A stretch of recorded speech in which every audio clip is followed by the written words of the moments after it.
2026 നിയമസഭാ തെരഞ്ഞെടുപ്പിന്റെ സെമി ഫൈനലായിട്ടാണ് നിലമ്പൂർ ഉപതെരഞ്ഞെടുപ്പിനെ വിശേഷിപ്പിക്കുന്നത്. നിലമ്പൂരിൽ പ്രചരണം അതിന്റെ അവസാന ലാപ്പിലേക്ക് കടന്നിരിക്കുകയാണ്.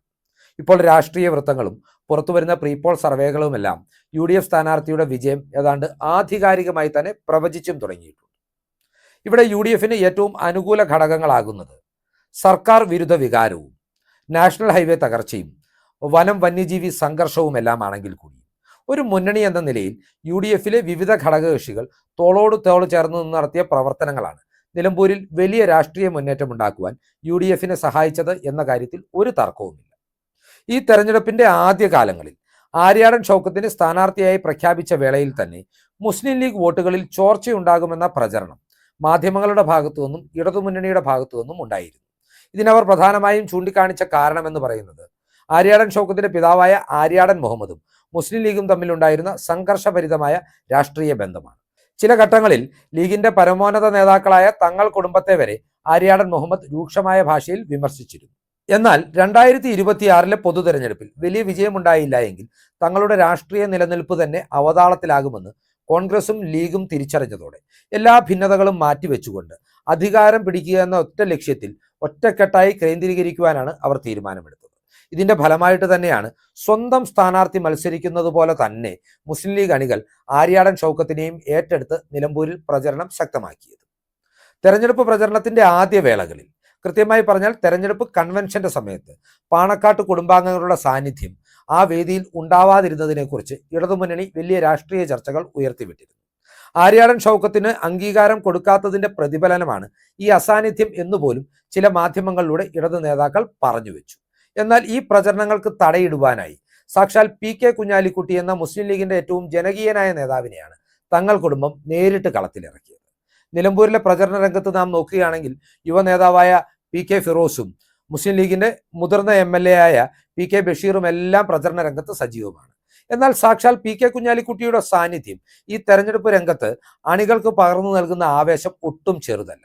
കുഞ്ഞാലിക്കുട്ടി മത്സരിക്കുമ്പോൾ പ്രചരണ സംവിധാനം എങ്ങനെ നീങ്ങണം, സംഘടനാ സംവിധാനം എങ്ങനെ നീങ്ങണം, അതുപോലെ തന്നെയായിരിക്കണം നിലമ്പൂരിലെ പ്രവർത്തനങ്ങളെന്നാണ് ലീഗിന്റെ നേതൃത്വം തങ്ങളുടെ അണികൾക്ക് നിർദ്ദേശം നൽകിയിരിക്കുന്നത്. ഈ നിർദ്ദേശം അവർ ശിരസാ വഹിക്കുന്നുമുണ്ട്.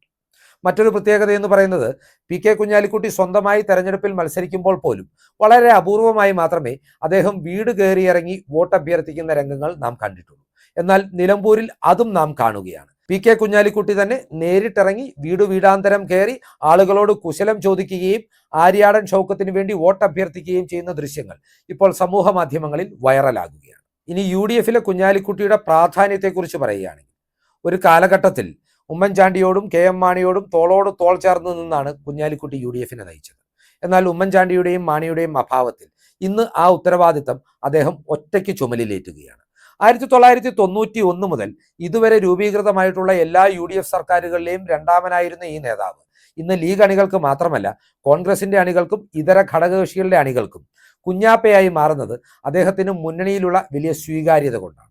മുന്നണിയിൽ മാത്രമല്ല രാഷ്ട്രീയത്തിന് അതീതമായും PK കുഞ്ഞാലിക്കുട്ടിക്ക് ഇപ്പോൾ ലഭിക്കുന്ന സ്വീകാര്യത കോൺഗ്രസിന് വലിയ മുതൽക്കൂട്ടാകും എന്ന കാര്യത്തിൽ ഒരു തർക്കവുമില്ല. കോൺഗ്രസ്, മുസ്ലിം ലീഗ് എന്നിങ്ങനെ പാർട്ടി ഭേദമില്ലാതെ മുന്നണിയെ ഒറ്റക്കെട്ടായി കൊണ്ടുപോകുന്നതിൽ കുഞ്ഞാലിക്കുട്ടിയുടെ സാന്നിധ്യം UDFന് നൽകുന്ന സഹായം ഒട്ടും ചെറുതുമല്ല.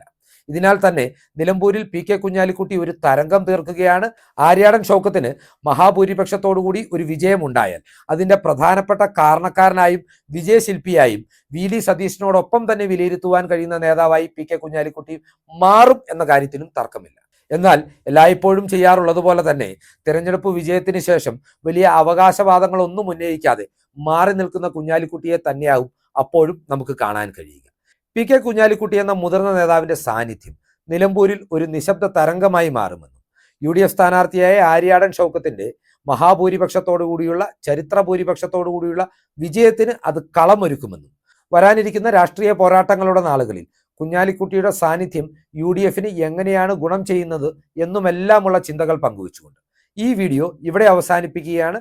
കൂടുതൽ രാഷ്ട്രീയ വാർത്തകൾക്കും വിശകലനങ്ങൾക്കുമായി ഞങ്ങളുടെ ചാനൽ സബ്സ്ക്രൈബ് ചെയ്യുക.